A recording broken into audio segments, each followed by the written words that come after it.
আর এই গরমে তোমরাও যদি এরকম হালকা রান্না খেতে যাও অবশ্যই আমার এই ভিডিওটা দেখো। এভরিওয়ান, গুড মর্নিং সবাইকে। চলে এসেছি, আজকে রান্না করবো। তো আজকে তোমার সাথে শেয়ার করবো গ্রাম বাংলায় কিরকম ভাবে দেশি মাছের ঝোল বানায়, সেটাই তোমাদের সাথে শেয়ার করবো। আর আজকে কোনো মশলা বাটবো না, হাতে থেতো করা মশলা দিয়ে আজ তোমাদের সাথে শেয়ার করবো। চলো দেখো কেমন ভাবে করি। তো দেখো এখানে নিয়ে নিয়েছি আমি রুই মাছ, দেশি ভাজা আছে। চলো ঝোলটা করি। পাঁচফোড়ন, এরপরে দেবো দেখো থেতো করা আদা, পেঁয়াজ, রসুন আর টমেটো দিয়ে দিচ্ছি।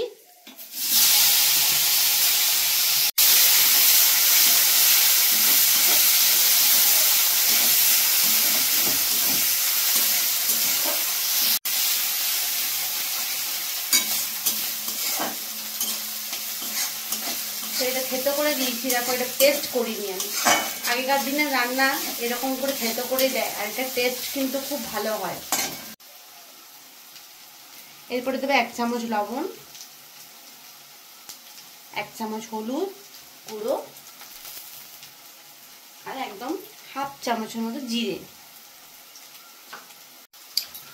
তো আর মাছের ঝোলে কিন্তু কোনো শুকনো লঙ্কা বা গুঁড়ো লঙ্কা কিন্তু ব্যবহার করব না।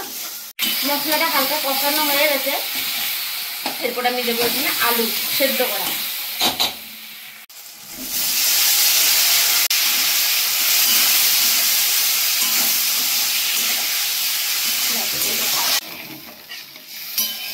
একদম পাতলা ঝোল করবো, একদম পাতলা।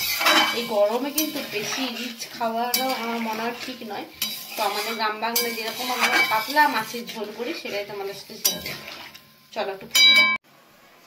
তো দেখো এখানে ঝোল ফুটে এসছে, একদম হয়ে গেছে ঝোলটা। এরপর মাছগুলো দেবার পালা।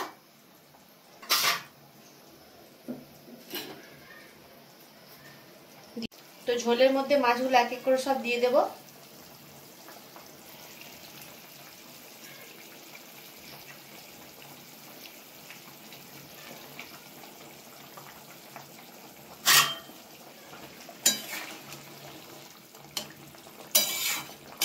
থেকে 3 মিনিট হালকা ফ্লেমে আমি একটু ফুটিয়ে নেব।